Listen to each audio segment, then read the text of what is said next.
you know, at that time, when the show ended, Joseph Nunez and Vato and I think Diana Herrera were discussing about going to LA. They had an opportunity to go and put up a show at the Improv Olympic out in California, in LA. We did a version of the scenes that we had already done with Salsation, and then we wrote some new stuff, and we marketed it as Barrio Speedwagon. So we did a run out there. But I was thinking about it. I was really, really considering it. And I had always wanted to go to Los Angeles too. And that spring break, I went to Los Angeles to do their last show with them. They'd already been signed by agents and all sorts of stuff. It was really hard for me with Salsation just because I had grown so attached. It felt almost like when you go into high school and you're a freshman and you're playing around with all these seniors, and then the seniors decide, you know, hey, well, now I have to go on to the next chapter of my life. Ramon called me up and said, you know, you should stay. We need to keep Salsation going. And I said, yeah, you're right. We did something special here, so yeah, I'll stay. Immediately after, it was only Sandra Chavez, Josie Dicus, Amar Arboleda, myself. Josie, Ramon, and Sandra, I guess, and Amar were the ones that were left, because Josie had come back, and that's when she went back into the group. So we lost a big, major portion of our troupe.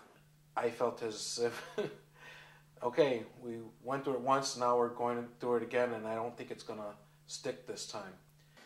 Here we had a job to do, is to rebuild and keep this thing going. I put it out there to the remaining members. I'm like, look, I worked too hard for this, you know, I put too much time into this, you know, I don't want this thing to die out. Hi, I'm Mexi Barbie, the latest addition in the new line of ethnic Barbie by Mattel. And I'm Mexican. We're the latest alternative in Mattel's ever-increasing awareness of the minority population. I come in the image of the real thing, with big, sexy curves and red, luscious, ruby lips. And I feature callus-like hands like that of a field migrant worker. And together we come with lots of exciting accessories. That's right. I come with a feather duster, mop, and broom. And don't forget, realistic hoop earrings and tiny lead press-on nails. Every little Latina girl's favorite. And I come complete with a hairnet, an apron, and a tray, while you can make me into a busboy, a dishwasher, or even a waiter. The possibilities are limited. And we both come with counterfeit social security cards. And resident alien status. That's right. And whenever you purchase any Mexi Barbie, $1 will go to Migra, Mexican Amigos governed for a Rich America Fund. To help poor Mexicans obtain menial labor in America for a better life. So look for Mexican and Mexi Barbie at your local Rainbow Fashion and Mega Mall locations.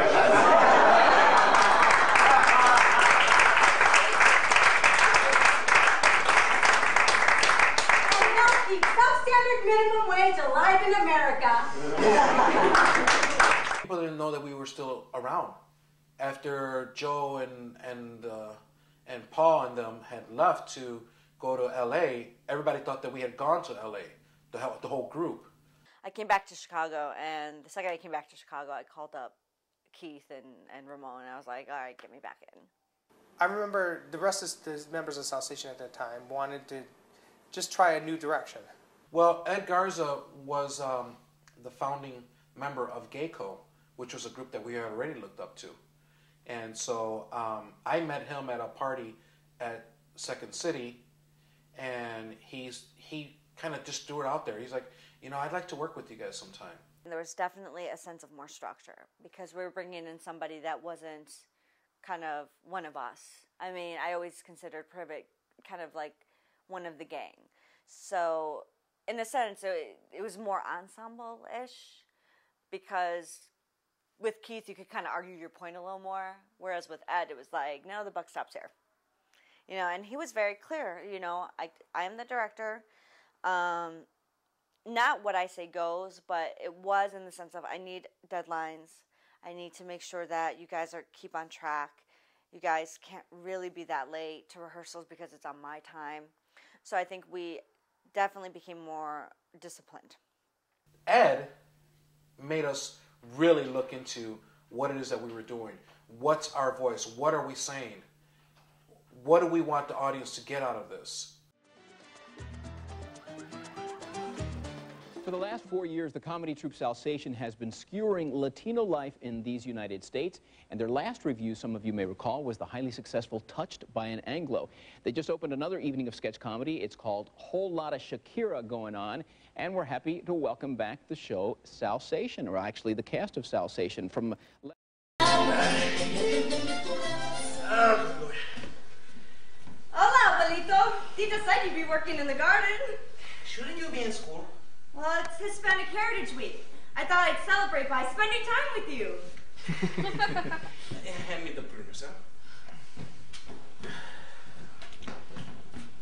Gracias. Well, anyway, abuelito, I have this assignment for school. We're supposed to write about our heritage. And I promised Miss Starziak that I'd write about our family's sufferings at the hands of El Gringo. El Gringo? So tell me a good one. You know, family, hard times, Mexico. But we're from Texas. You know, it doesn't matter because we're all Latino in the eyes of El Gringo. Who is this El Gringo? You know, the man, Whitey W. The neighbors could be listening. So, now you come to me for help, Abuela. After all those times that you hid from your heritage. No, abuelito, I never really hid. Like the time that you told your friends that we were Italian Moors. Okay, abuelito, that was a long time Or ago. like the times that you would tell me never to speak to you in Spanish in front of your friends because it was embarrassing.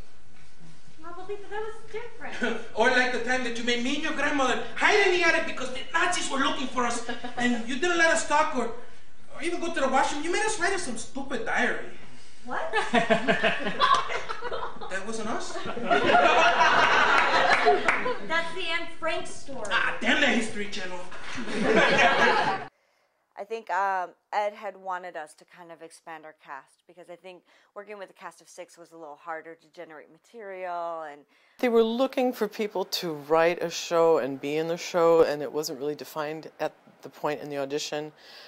And I had a little bit of a history with them. I had made some rapport, and I had gone to see one of their shows and sat in on one of the writing workshops. The veterans were helpful in terms of, you know, for me at least, I observed what they were doing, how they presented things, how they wrote. I learned from them, and ideas that we shared in general just kind of inspired one another. It was half and half. There were half people that had done reviews already, and then half all brand new people. There was myself, there was Juan Villa, there was Rose, who, my Big Fat Quinceañera was her first, Rose Guccion. And then there was Sonia Astacio. Well, I felt like I was kind of like this big older brother figure in the group, and I felt like, okay, you know, I gotta show them how to do this, or show them how to do that, or just, you know, give them enough information so that they can pick it up on their own. so the writing process for Quinceañera was pretty hardcore. It was like, I mean, we met, improvised, went through exercises, and the thing about Ed, again, I love Ed to death, but Ed will leave everything until the absolute last minute because he wants to make sure that we have everything that we're going to give him so that he can kind of work with it. So it was kind of nerve-wracking because you'd be like, what scenes are going to be in the show? He'd be like, I don't know. What are you going to come up with? It's like, ah! I struggled with it for a while. I wasn't really writing any material, but everybody was really supportive, and they encouraged even an idea that you had.